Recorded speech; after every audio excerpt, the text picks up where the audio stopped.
Je voudrais vous poser tout simplement une question immédiate, qui est de savoir, est-ce que vous estimez qu'il y a une tentative d'entrisme de la part des frères musulmans en France?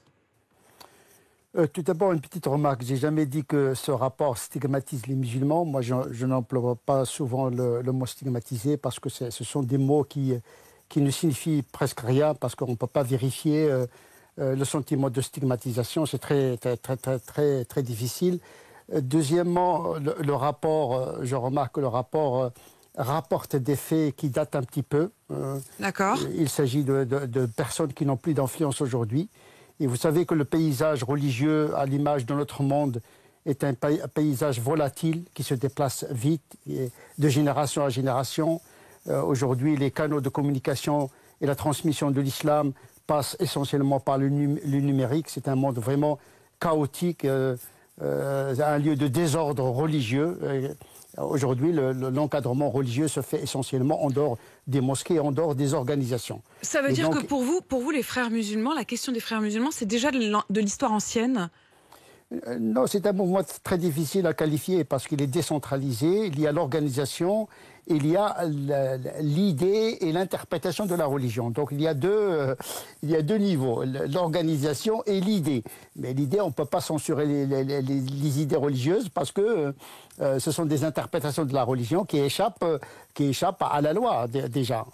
Déjà, il faut définir qu'est-ce que c'est qu'un frère musulman. Quand on dit à quelqu'un « vous êtes frère musulman », il vous dit « je ne suis pas frère musulman ». Donc vous ne pouvez pas assigner une organisation, par exemple, comme frère musulman, alors qu'il ne se revendique pas en tant que tel. C'est très difficile vraiment d'avoir une approche rationnelle dans la définition des frères musulmans. Est-ce que c'est difficile aussi pour vous? C'est-à-dire que, au fond, il y a eu et il y a toujours un schisme, par exemple, au sein de l'Église catholique de France. Il y a la plupart des paroisses qui sont affiliées aux évêchés de France. Et puis, il y a eu des églises qui ont fait sécession, en quelque sorte, qui ont refusé le pape depuis Vatican II. C'est le cas, par exemple, en France, d'une paroisse qui s'appelle Saint-Nicolas du Chardonnay. Ils sont identifiés, ils s'auto-identifient comme les fidèles de Saint-Nicolas du Chardonnay. Ils sont en quelque sorte l'équivalent des intégristes au sein de l'Église catholique française. Est-ce que vous considérez qu'en effet, il y a une part des fidèles, des croyants musulmans en France qui sont intégristes et qui sont affiliés à ce que l'on pourrait appeler l'intégrisme religieux? D'abord, il n'y a pas d'église en islam. L'islam est une religion décentrée et décentralisée. Et chaque communauté, chaque tendance se constitue comme un courant au sein de la communauté musulmane. Il n'y avait jamais, en dehors de l'église, point de salut. Il n'y a pas ce phénomène d'excommunication. Voilà, c'est très difficile. On n'est pas dans le même régime théologique. Ce que je remarque aujourd'hui, on veut combattre le séparatisme d'un côté, d'accord ? Oui. Et de l'autre côté, on veut combattre l'entrisme. Ce sont deux notions opposées. Donc d'un côté, on combat les gens qui veulent se séparer, et puis on accuse les mêmes d'infiltration. Donc vraiment, déjà, la définition est un peu, je dirais, plus qu'ambivalente, il est ambigu. Donc s'ils se séparent, ils sont condamnés. S'ils veulent s'intégrer, s'assimiler, c'est de l'entrisme. Mais ça jette la suspicion. Ça peut jeter... Sur la première partie de votre démonstration, je vous suis. Mais quand vous dites s'ils veulent s'assimiler, alors on considère que c'est de l'entrisme. Or, là, il semble, d'après ce que décrit ce rapport, qu'il ne s'agisse pas d'assimilation, mais à l'inverse, de pouvoir précisément ne pas s'assimiler aux valeurs, notamment d'égalité entre les petits garçons et les petites filles, par exemple. Oui, il y a la loi. Nous sommes dans un état de droit où le droit s'applique. Je pense que, abstraction faite de l'idéologie du citoyen, de sa religion, de ses convictions, je pense qu'on a un cadre assez rationnel qui légifère pour les comportements qui troublent l'ordre public établi objectivement par la loi. Donc pas besoin de loi, pas besoin de davantage de loi.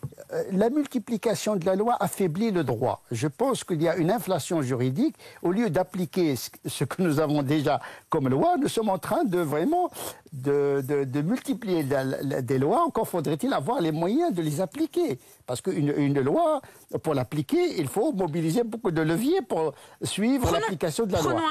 Prenons un exemple, Tarek Obrou. Cette question du voile pour les petites filles. Lorsque vous entendez hier Gabriel Attal qui propose d'interdire le voile aux jeunes filles de moins de 15 ans, quelle est votre réponse à cela ? Bon courage, parce que bon, on va pas faire un policier derrière chaque petite fille. Mais au-delà de la question de l'application, est-ce que sur le fond, vous estimez qu'une petite fille a le droit de porter un voile, que c'est souhaitable ou non souhaitable ? Moi, déjà, il y a deux choses concernant le foulard. Ma position sur le foulard, c'est une pratique culturelle et n'est pas cultuelle. Beaucoup de musulmans confondent les pratiques culturelles et les pratiques culturelles.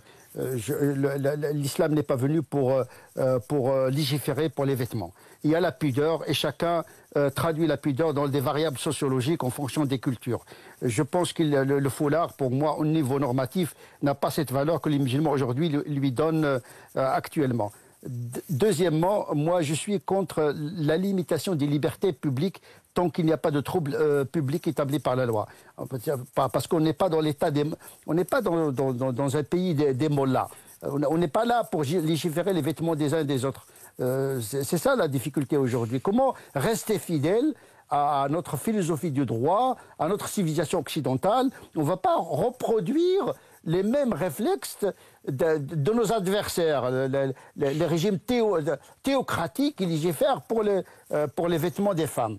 Je pense que, à part la burqa qui dissimule le visage pour des raisons de sécurité, oui, il y a une raison juridique pour cela. Mais là... Donc vous êtes contre cette législation, mais sur le fond... Non, il n'est pas efficace. Mais au-delà de la question de l'efficacité, je vous repose la question. Vous dites que ça n'est pas nécessaire, c'est une pratique culturelle qui n'est pas religieuse. Il faut faire la pédagogie, les imams ils doivent jouer leur rôle. Mais qu'est-ce que vous dites à des parents qui peut-être viennent vous voir et vous disent j'aimerais que ma petite fille porte le voile? Non, je dis c'est pas important. Non, moi je suis contre le fait d'habiller la fille comme ça à 5 ans, à 6 ans... à partir de quel âge est-ce que vous estimez que ça devient la liberté de la petite fille de le faire ou non? C'est très difficile. Vous savez, quand vous avez des enfants, vous les élevez en fonction de votre culture et votre mentalité. C'est normal.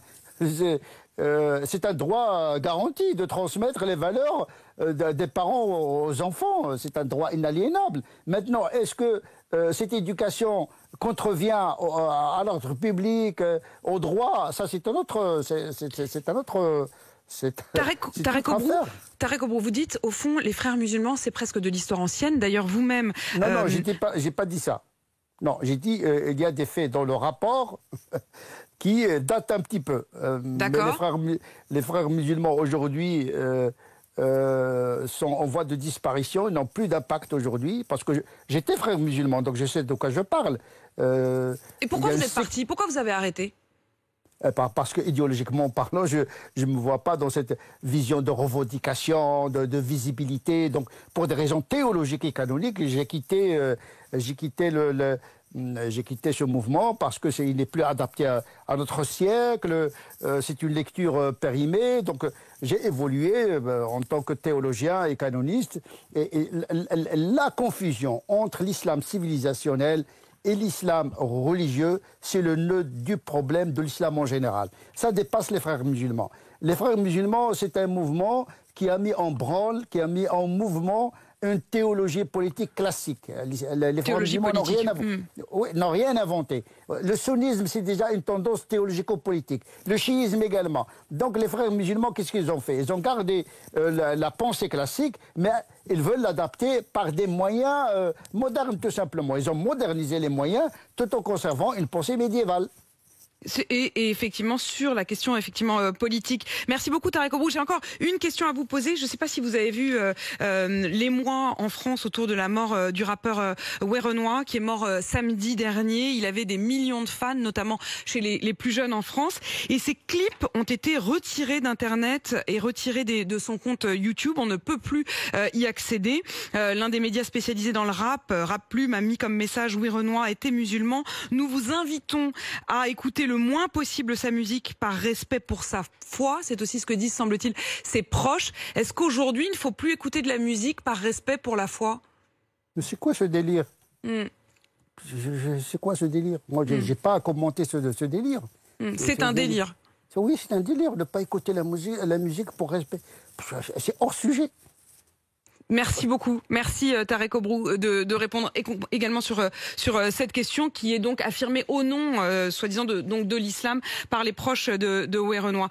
Merci Tarek Obrou d'avoir répondu à mes questions ce matin. Vous êtes le grand imam de Bordeaux. Merci pour votre transparence précisément ce matin. Il est 7h51.